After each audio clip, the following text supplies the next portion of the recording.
కొత్తొక వింత పాతొక రోత. ఇదివరకు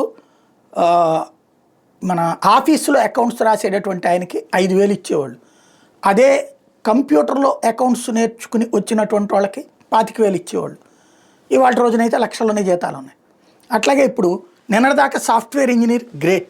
ఇప్పుడు అదే సాఫ్ట్వేర్ ఇంజనీర్లో ఆర్టిఫిషియల్ ఇంటెలిజెన్స్ నేర్చుకున్నటువంటి వాళ్ళకి భారీ ఇన్కమ్, భారీ ప్యాకేజీలు ఇచ్చి తీసుకుంటున్నారు. లేటెస్ట్గా జరిగింది అట్లాంటిదే. మెటా సంస్థ 20 మంది ఆర్టిఫిషియల్ ఇంటెలిజెన్స్ డెవలపర్స్ని ChatGPT కోసం తీసుకుంది. వీళ్ళందరూ ఎవరు? మైక్రోసాఫ్ట్, గూగుల్లో పనిచేస్తున్నటువంటి వాళ్ళు. ఏకంగా $100 మిలియన్ దీనికోసం స్పెండ్ చేసింది. అంటే వీళ్ళందరూ ఎక్స్పీరియన్స్డ్ ఆర్టిఫిషియల్ ఇంటెలిజెన్స్ సిబ్బంది.